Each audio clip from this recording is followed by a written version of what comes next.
తాకట్లో ఉన్న మీ బంగారాన్ని విడిపించి ఆ రోజు ఆన్లైన్ రేటుకి కొంటాం. Sharma gold company. నమస్కారం ఉమా గారు. నమస్తే అమ్మా. కర్మ సిద్ధాంతం గురించి మనం మాట్లాడుకుంటే కర్మ ఎన్ని రకాలుగా ఉంటుంది, మరి ముఖ్యంగా పురుషుల్లో ధనుసు రాశి వారికి కర్మను వారు ఏ రకంగా అనుభవిస్తున్నారు, దాంతోపాటు దానికి తగ్గట్టుగా ఎవరైనా కూడా పరిష్కారం చేసుకోవాలి అంటే ఎలా ఉంటుంది గురుగారు?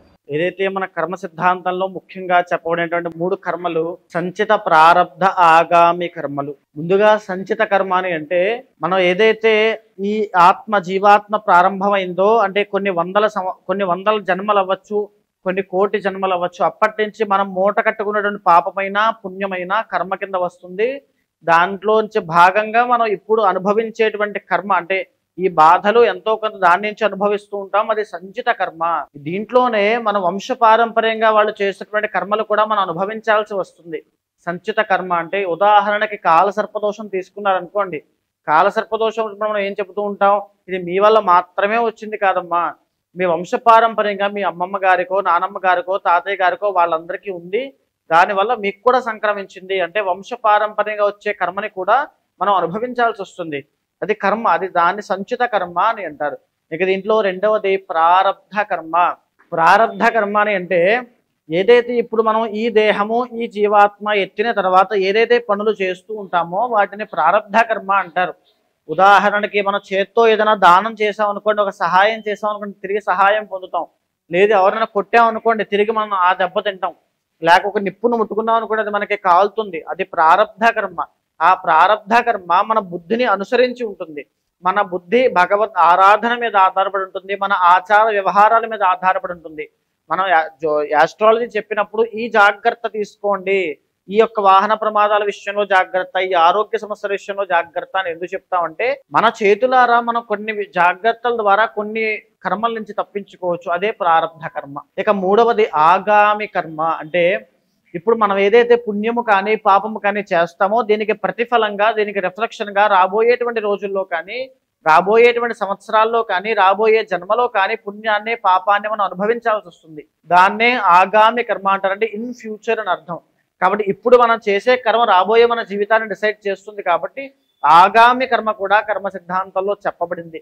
ఈ యొక్క కర్మలు అనేటువంటిది మనకి మాత్రమే కాదు, మానవులకి మాత్రమే కాదు, యక్ష కిన్నర కింపురుష దానవ మానవులందరికీ, పక్షులకి మృగాలకి అందరికీ వర్తిస్తుంది. ప్రతి జీవరాశి 84 లక్షల జీవరాశులు ఈ కర్మ సిద్ధాంతంలో ఉంటారు.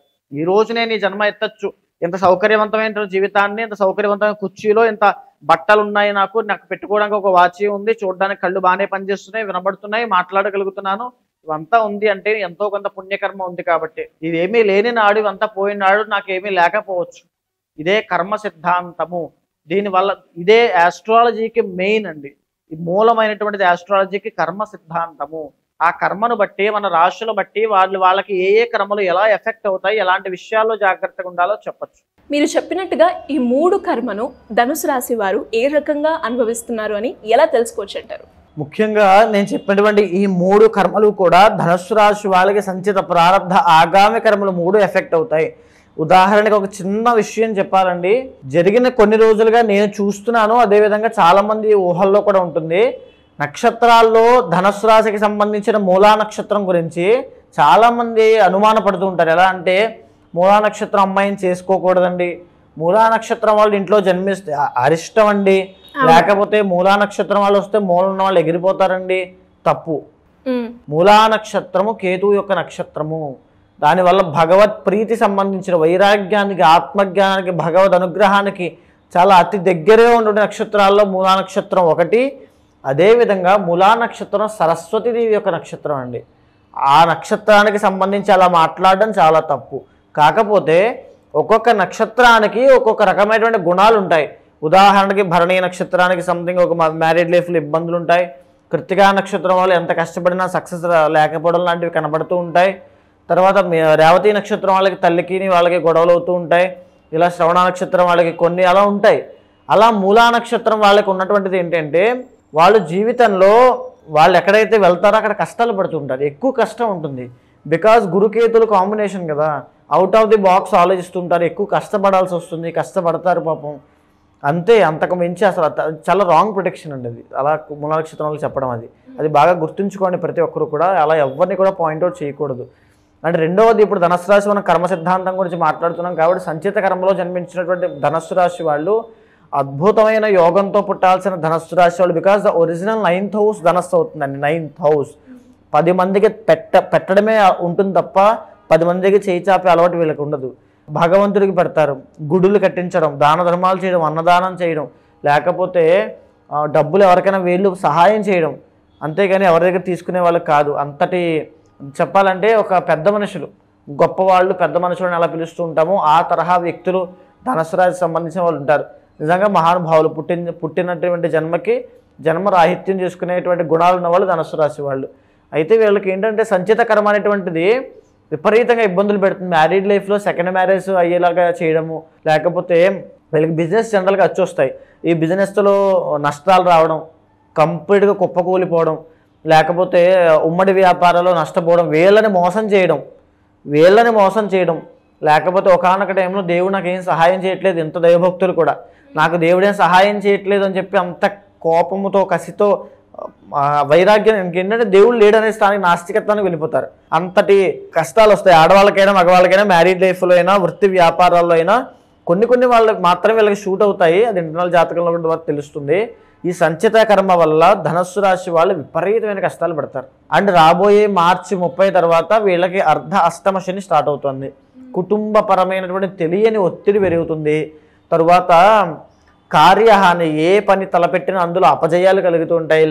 ప్రొలాంగ్ అవుతూ ఉంటాయి. ఎవరు వీళ్ళకి సహాయం చేయరు. వీళ్ళు ఏదో ఒంటరి పోరాటం చేసేవాళ్ళ అక్కడే కష్టపడుతూ అలాగే ఉండిపోతారు. ఆశలు నిరాశ అవుతాయి, అసంతృప్తి జీవితం మీద. ఇవన్నీ కూడా రాబోయే రోజుల్లో అవి ఎందుకు అనుభవించాలి అంటే కర్మ ఉంది కాబట్టి.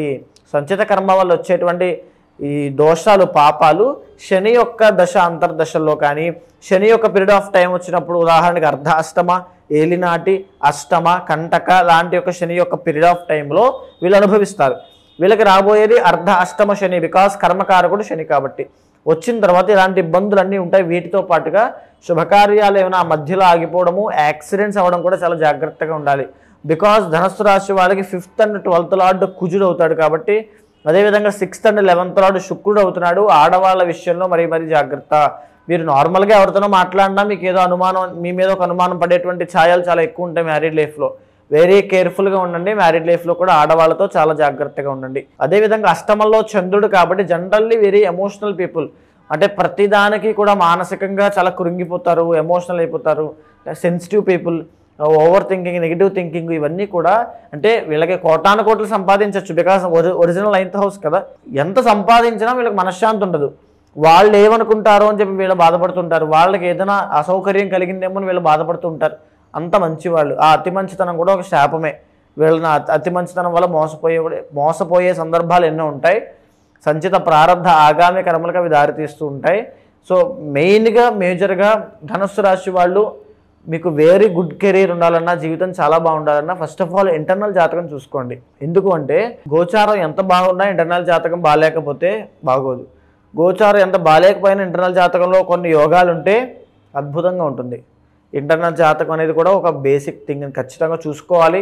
ప్రతి ఒక్కరు కూడా ఆస్ట్రాలజీని అంటే ఏదో ఒక సమస్య వచ్చినప్పుడు మాత్రం అప్రోచ్ అవ్వకుండా ఒక రెగ్యులర్గా డాక్టర్ ఏం చేస్తూ ఉంటారంటే రెగ్యులర్ చెకప్ అని ఎలా చేస్తుంటామో అలాగా గ్రహాలు ట్రాన్సిట్ జరుగుతున్నప్పుడు ఏ ట్రాన్సిట్ జరుగుతుంది, దానివల్ల మనకేం జరగబోతోంది, మనం ఎలాంటి విషయాల్లో ప్రికాషన్ తీసుకోవాలి, ఇది ఖచ్చితంగా మైండ్లో పెట్టుకోవాలి. ఆస్ట్రాలజీ అంటే మన జీవితాన్ని ప్రొటెక్ట్ చేసేటువంటిది. వెరీ కేర్ఫుల్ థింగ్ అండి.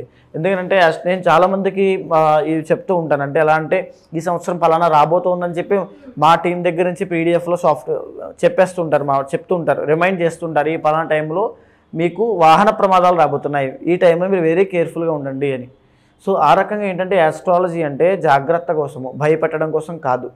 అలాగా ఏదైతే ఇంటర్నల్ జాతకంలో దోషాలు చూసిన తర్వాత దానికి సంబంధించిన పూజలు పరిహారాలు చేసుకుంటే చాలా చక్కగా ఉంటుంది. దానికి సంబంధించిన మంత్రజపం చేయడం కానీ, దైవ దర్శనం చేయడం కానీ చేస్తే చాలా ఎక్సలెంట్గా ఉంటుంది. ఎవరికైనా కూడా జాతకరీత్యా సమస్యలు ఉన్నా, మీరు చెప్పిన ఏవైతే సమస్యలు వాళ్ళు ఎదుర్కొంటున్నారో దానికి సంబంధించిన పరిహారం చేసుకోవాలి అన్నా, లేదంటే శని దోషాలకి పూజలు చేసుకోవాలి అనుకునే వాళ్ళు మిమ్మల్ని ఏ రకంగా సంప్రదించాల్సిన అవసరం ఉందంటారు గురుగారు? కింద కనిపించినటువంటి కాంటాక్ట్ నెంబర్కి కాంటాక్ట్ అవ్వండి.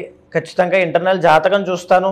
మీ యొక్క డేట్ ఆఫ్ బర్త్ కానీ, టైమ్ ఆఫ్ బర్త్ కానీ, ప్లేస్ ఆఫ్ బర్త్ కానీ 3 కావాలి. అది ఉన్న తర్వాత గోచార గ్రహచారాల సమన్వయం చేసుకున్న తర్వాత మీతో మాట్లాడిన తర్వాత మీ ప్రాబ్లం ఏంటో విన్న తర్వాత మీ కోరిక ఏంటో తెలుసుకున్న తర్వాత అది అవుతుందా లేదో తెలుసుకుని అయ్యే ఛాన్సులు ఏమాత్రం ఉండే ఏదైనా దోషాలు అంటుంటే ఏ పూజ అయినా ఏ యాగమైనా ఏది చేస్తే మంచి జరుగుతుందో చూసి అది చేయిస్తాను, అది జరిగేలా చూస్తాను. వీటికి శ్రీగారు ఫిబ్రవరి 26వ తారీఖు అంటే కొన్ని ప్రత్యేకమైన తిథులు కానీ ముహూర్తాలు కానీ రోజులు కానీ ఎందుచేత అంత విశేషంగా చెప్పబడ్డాయి అని అంటే వాటికి ఆ విలువ ఉంటుంది. ఉదాహరణకి గురు పుష్యమి ఆదివారం లాంటివి ఎన్నో. అలాంటి ఒక అద్భుతమైనటువంటి రోజు ఈ యొక్క మాఘ బహుళ చతుర్దశి మహాశివరాత్రి మాఘమాసానికి ఉన్నటువంటి ప్రత్యేకత నేను ఆల్రెడీ చెప్పాను, మళ్ళీ అందరికీ చెప్పాల్సిన ఇది లేదు, అందరికీ తెలుసు. కాబట్టి ఈ ఫిబ్రవరి 26వ తారీఖున ఒక గొప్ప కార్యక్రమం చేయబోతున్నామండి. కర్మ ప్రాయశ్చిత్త రుద్రతంత్రము దాని పేరు.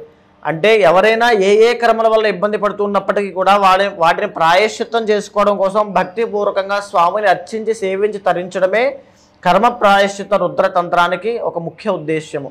ఎవరైతే ఈ కార్యక్రమంలో పాల్గొంటారో 26వ తారీఖు సాయంత్రము అంటే ఆ సంధ్యావేళ మొదలవుతుంది. రాత్రంతా జాగారం ఉంటూ స్వామి యొక్క కైంకర్యంలో స్వామి యొక్క సేవలో చేస్తూ మీకు ఎలా అయితే నవవిధ భక్తి ఉంటాయో వాటి ద్వారా స్వామిని సేవించి జరిగేటువంటి కార్యక్రమ వివరణ అంతా కూడా మీకు మా వాళ్ళు చెప్తారు. అంతా కూడా దాంట్లో పాల్గొన్న వాళ్ళకి ఎలాంటి సమస్యలు ఉన్నా శ్రీగారు జాతక దోషాలు, వార ఫలితాలు, మాస ఫలితాలు, ఇంటర్నల్ జాతక దోషాలు ప్రతిదీ కూడా ఏకకాలంలో తొలగిపోతాయి. కర్మ అనేటువంటిది ప్రాయశ్చిత్తం అవ్వబడుతుంది కాబట్టి అద్భుతమైన లాభాలు, సుఖ సౌఖ్యాలు, ఆనందము, కుటుంబ జీవనము అంతా కూడా సవ్యంగా జరిగి అద్భుతంగా ఉంటారు. ధన్యవాదాలు గురుగారు. నమస్తే. సుమన్ టీవీలో మీ పర్సనల్ అండ్ బిజినెస్ ప్రమోషన్స్ కోసం కింది నెంబర్కి కాంటాక్ట్ చేయండి.